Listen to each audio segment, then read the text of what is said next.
세계 증시와 우리 증시를 짚어보는 시간 3분 증시입니다. 연합인포맥스 권용욱 기자 나와 있습니다. 안녕하세요. 안녕하십니까? 네, 한 주의 시작 월요일입니다. 먼저 지난주 미국 증시 정리해 주시죠. 네, 현지 시각으로 지난주 금요일 뉴욕 증시는 연방준비제도의 통화긴축 우려 속에 혼조세를 보였습니다.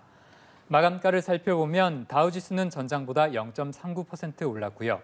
S&P 500 지수는 전장 대비 0.28%, 나스닥 지수는 0.58% 각각 내렸습니다. 연준이 한 번에 0.50%포인트의 금리 인상에 나설 수 있다는 우려 때문에 시장 심리가 위축됐는데요. 지난주 소개해드렸던 연준 당국자들의 관련 발언 여파가 이틀째 이어졌습니다.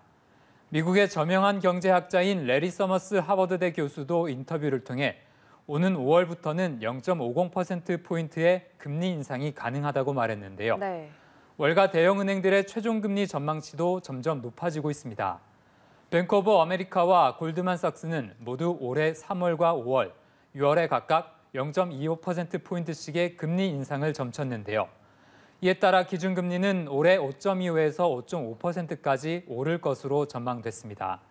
이것은 지난해 12월 연준 의원들이 예상한 것보다 0.25%포인트가량 높은 수준입니다. 네, 시장이 계속 긴축 우려를 이어가고 있는 것 같습니다. 아무래도 최근에 경제 지표들이 좀 영향을 미쳤다고 봐야 될까요? 네, 그렇습니다. 최근 발표된 고용과 물가, 소비 관련 지표는 모두 연준의 긴축이 예상보다 오래 이어질 수 있다는 우려를 키웠는데요.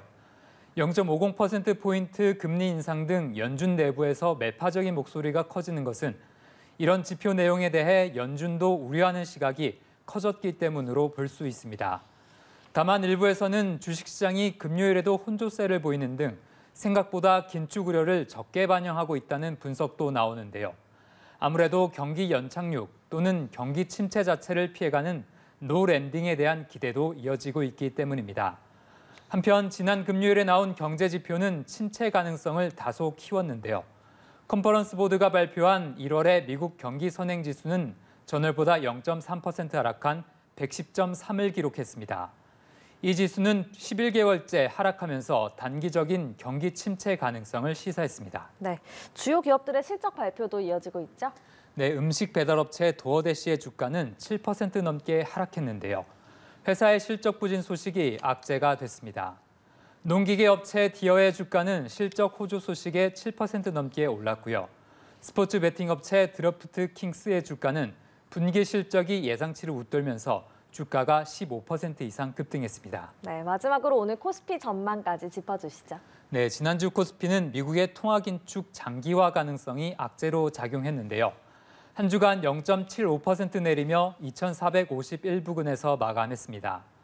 오늘 코스피는 최근 하락에 대한 되돌림 압력 속에 소폭의 상승세로 출발할 것으로 전망되는데요. 미국 긴축에 대한 우려는 여전해 장중 상승폭은 제한적일 것으로 예상됩니다. 네. 우리 시장은 오는 목요일에 있을 한국은행의 기준금리 결정도 주목하고 있는데요. 금리 동결과 0.25%포인트의 인상 전망이 팽팽히 맞서고 있습니다.